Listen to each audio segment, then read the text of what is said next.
2025 के राखी त्योहार के उपलक्ष्य में परमपिता परमेश्वर आप सबों को भरपूर मात्रा में आशीष प्रदान करे। आप सभी को जय यीशु। मेरे प्यारे भाई और बहनों, आज हम बात करेंगे राखी के बारे में, राखी त्योहार के बारे में। देखिए, आपको YouTube में, अगर आप YouTube में चेक करेंगे कि राखी पहनना है या नहीं, ये राखी बांधना है या नहीं, इतना ही आप लिख देंगे तो आपके सामने बहुत सारे वीडियो आ जाएंगे कि राखी बांधने से पाप है, राखी त्योहार नहीं मनाना है, ये मूर्ति पूजा है। इस प्रकार से बहुत सारे आपको आपके सम्मुख वीडियो उपस्थित हो जाएंगे। लेकिन मेरे प्रियो, मैं आज आपको बताऊंगा कि सचमुच राखी त्योहार मनाने से या राखी बांधने से पाप होता है या नहीं। इसके विषय में हम परमेश्वर के वचन के अनुसार थोड़ा देर मनन चिंतन करेंगे। तो मेरे साथ निकालिए संत मत्ती के सुसमाचार अध्याय 15 पद संख्या 7 से पढ़ेंगे हम। यहाँ पर लिखा है, ढोंगियों एसायास ने यह कहकर तुम्हारे विषय में ठीक ही भविष्यवाणी की है। ये लोग मुख से मेरा आदर करते हैं, किंतु इनका हृदय मुझसे दूर है। ये व्यर्थ ही मेरी पूजा करते हैं, और ये जो शिक्षा देते हैं वह है मनुष्यों के बनाए हुए नियम मात्र।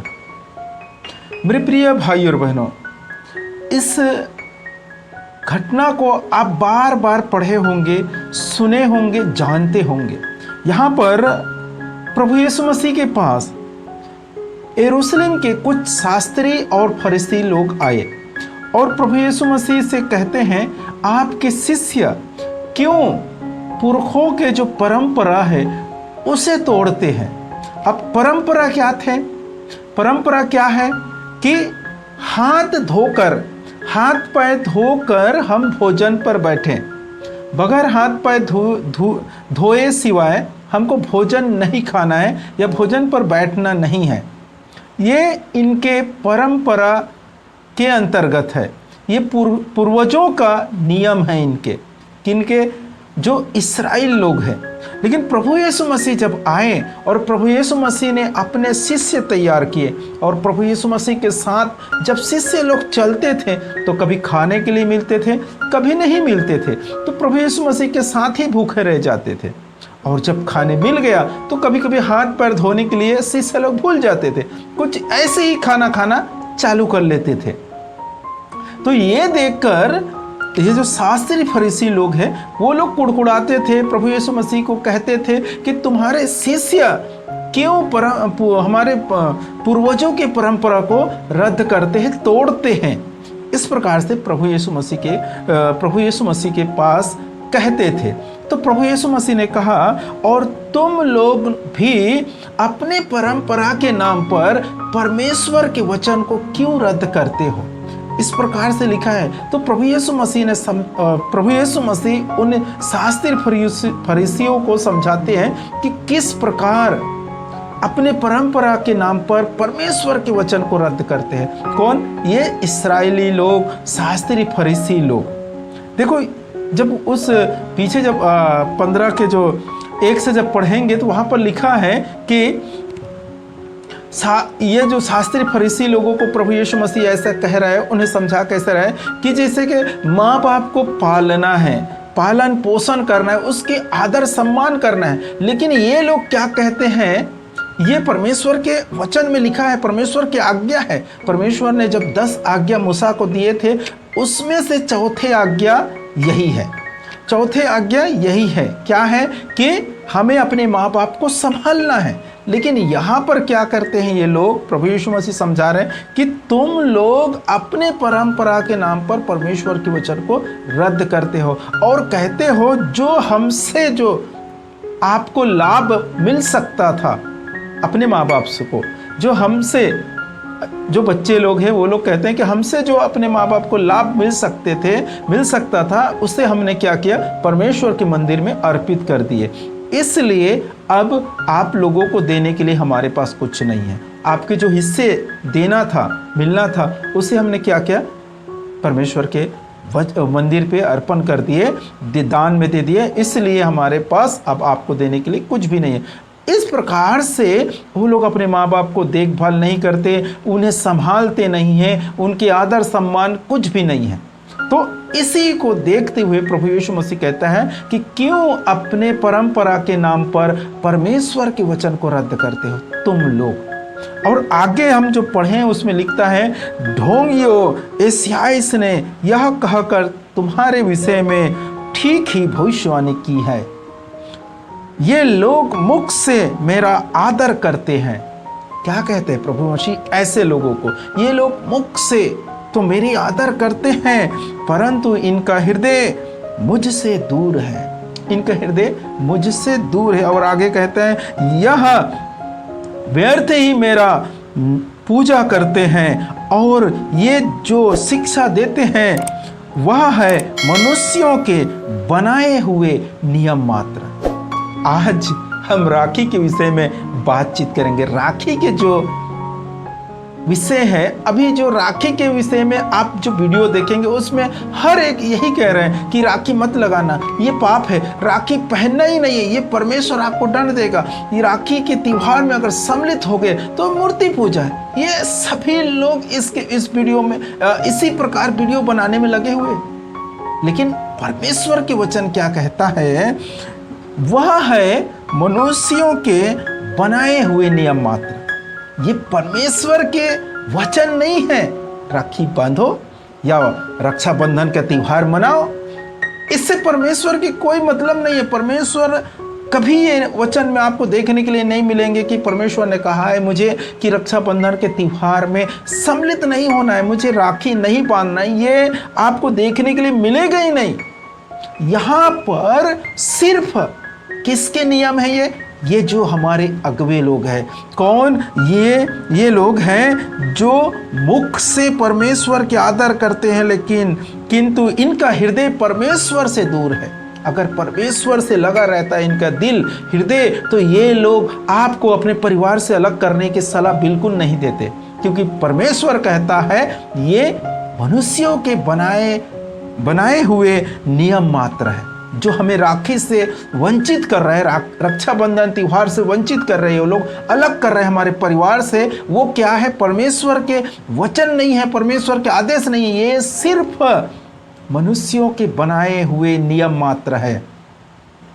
और ऐसे आदेश देने वालों को परमेश्वर कहता है कि ये लोग मुख से मेरा आदर करते हैं कि परंतु इनका हृदय मुझसे दूर है, ये व्यर्थ ही मेरे पूजा करते हैं, और जो शिक्षा देते हैं वो क्या है, उनके ही बनाए हुए नियम मात्र हैं। उनके जो लोग शिक्षा दे रहे हैं, जिनका हृदय परमेश्वर से दूर है, यदि इनका हृदय परमेश्वर में लगा होता, परमेश्वर को जानते, परमेश्वर को पहचानते, तो ये लोग क्या कहते मालूम है कि आप लोग कुछ भी हो जाए अपने माँ बाप से अलग नहीं होना, आप लोग कुछ भी हो जाए आपके साथ, लेकिन अपने परिवार को कभी नहीं छोड़ना।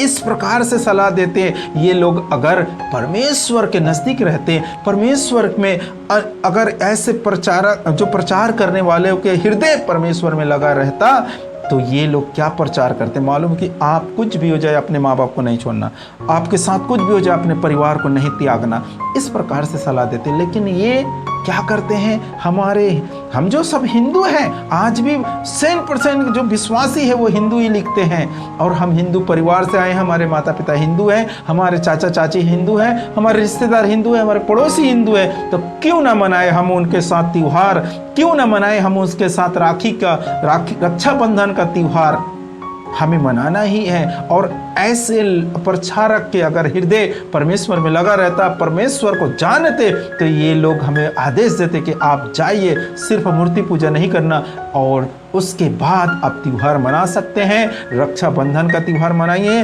राखी पहनिए, जितने आपकी बहन है उसे बोलिए मुझे राखी बांधिए। इससे परमेश्वर कभी नाराज नहीं होगा, इस प्रकार से बोलते। लेकिन आज लोग कह रहे हैं कि रक्षाबंधन के त्योहार में आपको सम्मिलित ही नहीं होना, ये मूर्ति पूजा है। तो मेरे प्रियो, ये सिर्फ इन प्रचारकों के नियम मात्र है, परमेश्वर के वचन नहीं है, परमेश्वर ने के आदेश नहीं है।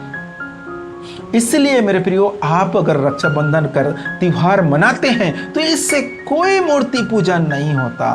आप एक चीज को अपने हृदय में गांठ बांध कर रख लीजिए और खुले मन से, हृदय से आप रक्षाबंधन का त्योहार मनाइए।